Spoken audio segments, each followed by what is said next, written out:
I've been asking this question a lot recently. I know it's kind of a dumb question to ask filmmakers because I know the answer is no, but I like to ask anyway, in the sense of, do you ever have any expectation of the response?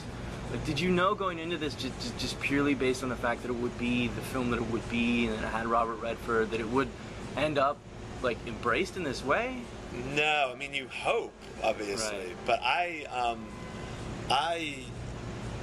it's not so much the response, like from a sort of industry perspective, but with this, I had tremendous fears, obviously, that the third act needs to be this rather, and for the film to work, if the film is working for you, the third act, you know, needs to be this fairly intense, emotional, you know, experience. Yeah. And you need to have built up that connection with the character. So we realized, everyone involved, including Redford, that we were taking a risk by not spelling out certain elements of backstory and other things. We were leaving the audience the opportunity to come in. So we had no idea, no one had any idea, you know, that screening at Cannes was the first time Redford had seen the film and the first time I had been in a room, you know, filled with 2,500 people seeing the film. Yeah. So that was unlike any screening I think I'll have, because we really didn't know. We had no idea what people were going to think of it. Interesting. Because I remember the buzz lead. Well, first thing is congrats, because I loved it, and I love your first film as well, Margin Call. Thank you. And I just remember leading up to it being like, I want to see this. I hope he pulls it off. And then even then, like what we see is not what I expected. Yeah, there's a curiosity about it, obviously, that that I think works to the film's favor. You know, that people, to a certain extent, have no idea what to expect. And I think, you know, as a filmmaker, I'm playing with a lot of different tricks to kind of, you know, keep you engaged. I mean, when you sort of go back, it is literally one guy sitting on a boat, which is, you know, kind of a ridiculous conceit. Right. But, you know, it really is an execution of what was in the original script. So it's what the financiers read, it's what Redford read. It's this 31-page document, and it is a movie. They made me go back and read it the other day because they're about to release the script, and you know, I hadn't reread the script, but it would almost shock me. I probably hadn't read it in 2 years, but I went back and reread it, and I was sort of amazed that it was so similar to the movie I ended up making. Right. You know, I was like, geez, I didn't really come up with much at all. This was just executing this original idea. So, I don't know, there was something when I was writing it and I kept that confidence all the way through, that if I stuck with that original vision of sort of leaving it as a blank slate for the audience mostly to come in, I don't know why, but I thought that might actually be a far more moving way to sort of tell the story. I was going to ask, with the script, how much of it is like detailed in what's happening? Very specifically. I mean, every little action he does, almost, and what's happening in the environment. So, because those were all, there sort of isn't a movie without that stuff. Right, of course, you know, it's the building of those things, and so, yeah, it's a really weird document. It literally starts, and it just, I mean, it's in script form, but it's obviously just slug line, slug line, slug line, slug line, and so it says, you know, over a dark screen, a large grinding noise is heard.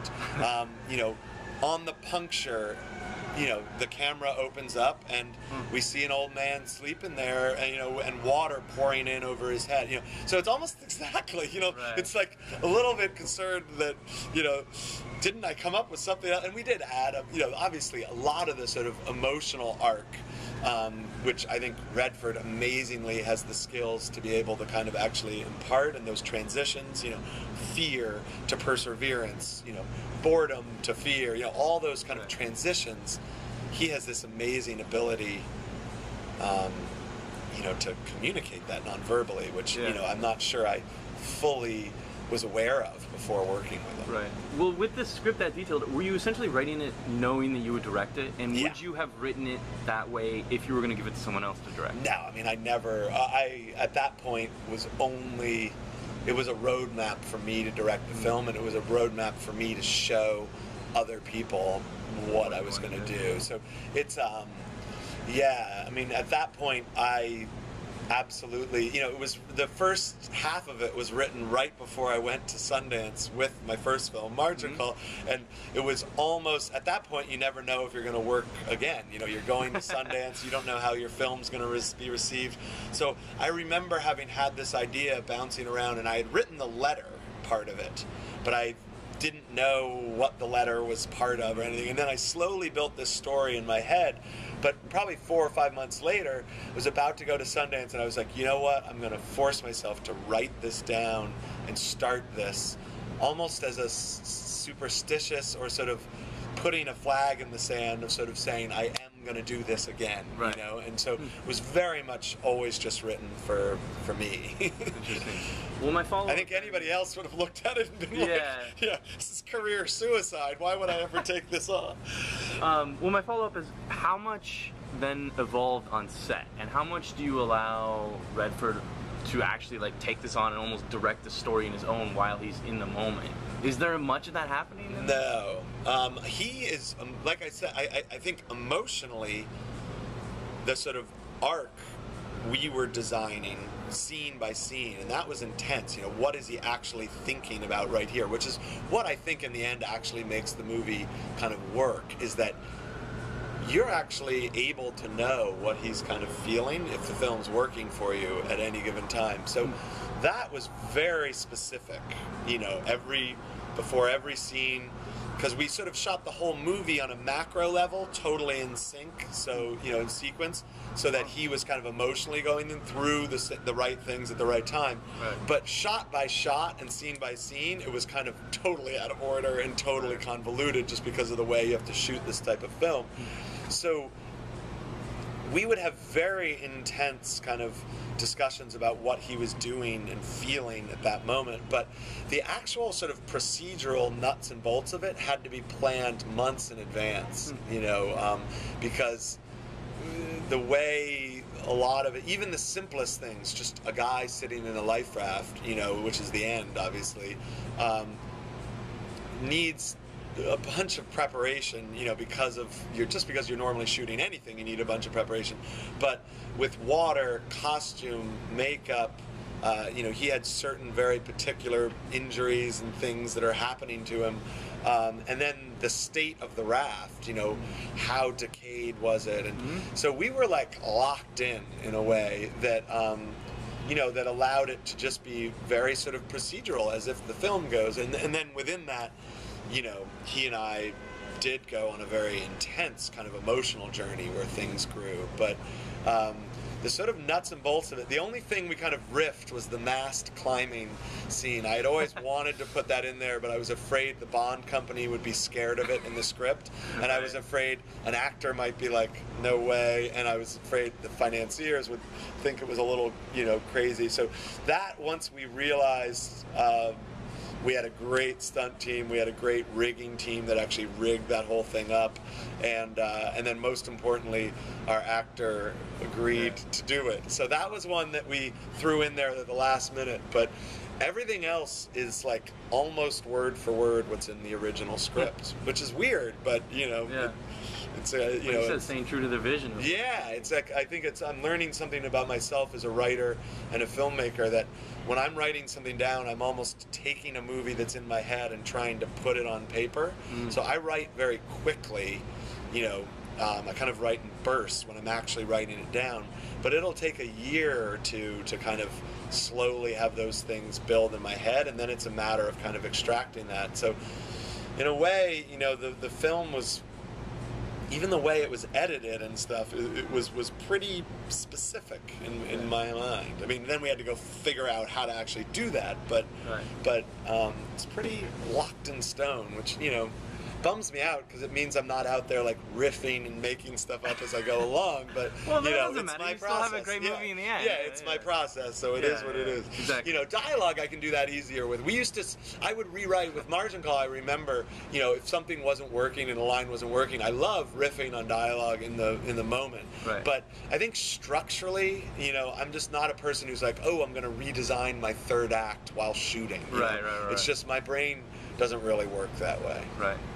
I want to ask, and you've probably heard this question a lot, but the story about how you got Robert Redford. And because my assumption is that had something to do with you being there at Sundance with Margin Call and everything. Yeah, it was cool though. I didn't meet him then. He comes every year. It's any Sundance filmmakers who are listening to this will know he runs this brunch where they take a lot of the filmmakers away from Park City where all the sort of craziness is going on, and you go up into the mountains where the labs are held at the resort, and you have a little breakfast. I think it's like the opening morning of the festival, and then he comes in kind of in this heroic fashion and gives a great welcome toast, which is kind of this very special thing. And I was sitting in the back of the room, and I'd come in late, so I was kind of tucked in the back left corner.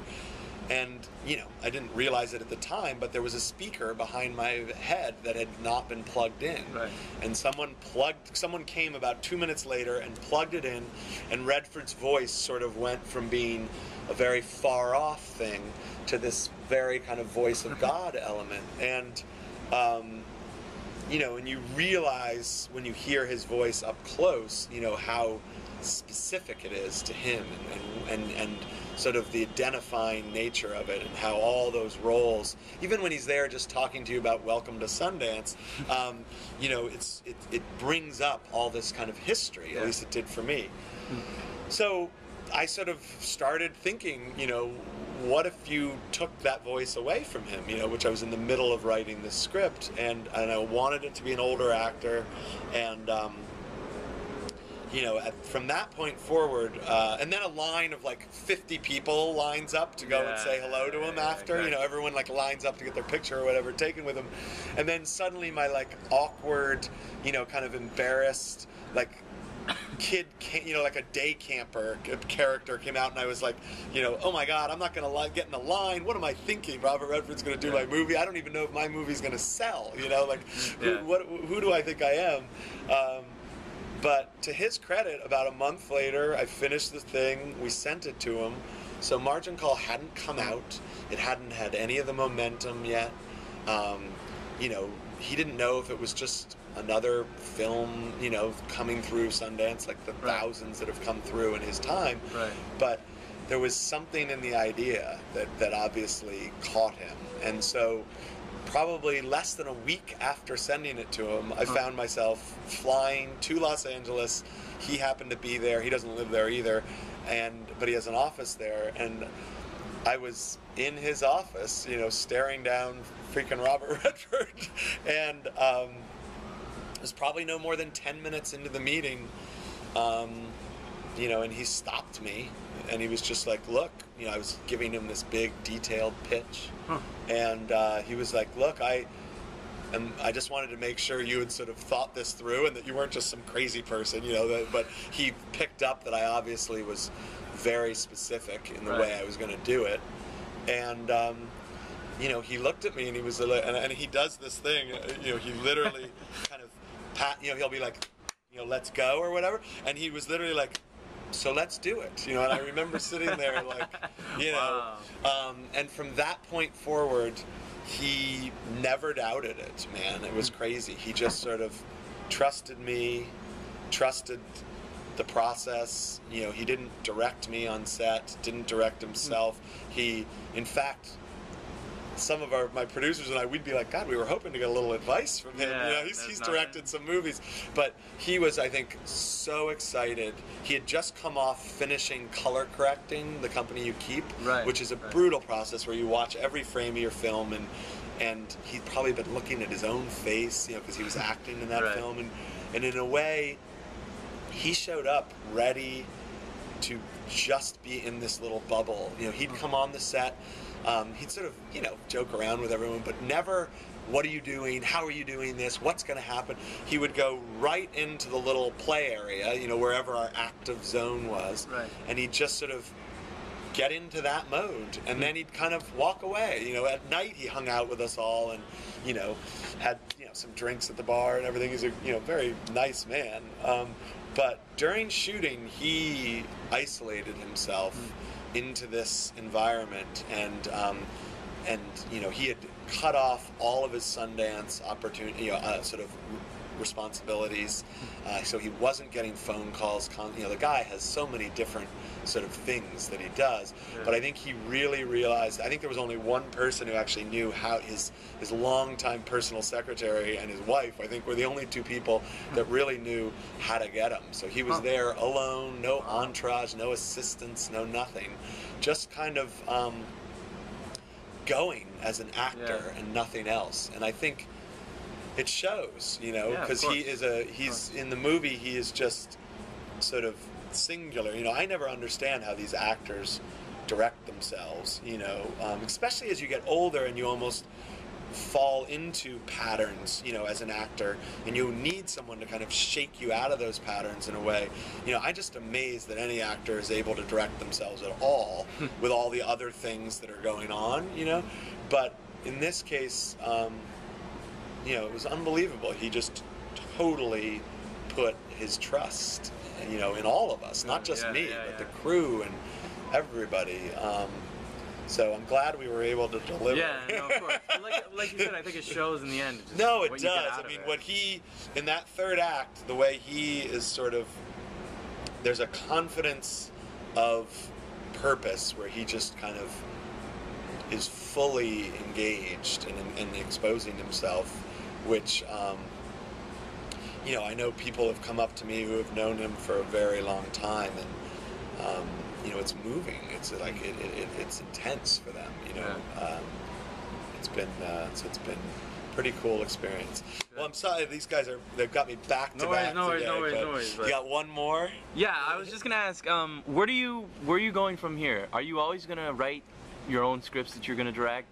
Do you see yourself going further into Hollywood? What do you want to do? I have a script right now that that I'm gonna go make. So I wrote something that I'm gonna direct this year, which is along that same kind of write your own thing, go make it. But I learned something from this film, which is I do love the puzzle part of it, the big scope, and I love this film, hopefully when you see it, just feels like one sort of single thread, and it all makes sense, and it feels, but it was shot on 3 different oceans, in 5 different tanks, in all different places, and then the puzzle kind of came together.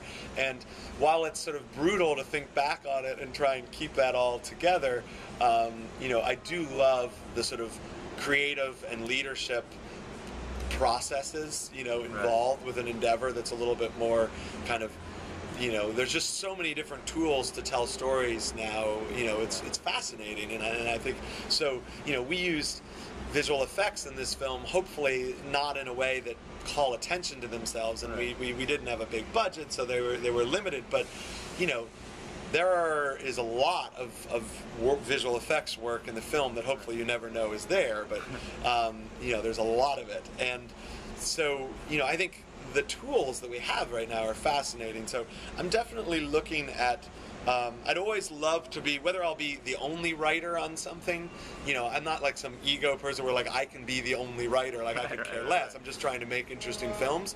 But I certainly always see myself, I write as a director. All I'm doing when I'm writing is kind of writing the movie that I want to go make. And so I would always imagine myself having a pretty significant role in the writing process. But no, scope, I'd love to do something big. I'm sort of out there right now meeting with people, and there's a couple things that are, I don't have the jobs yet, so I certainly don't want to say them, but I have some things I'd love to do that are on a, huge scale, and then, but I would never want to live particularly in that space and then only do that, but it's, it's something I think I can do well, is overseeing that scale. So yeah, if they keep hiring me, and giving me money to do this stuff, I've been waiting a long time, so I'll keep coming back.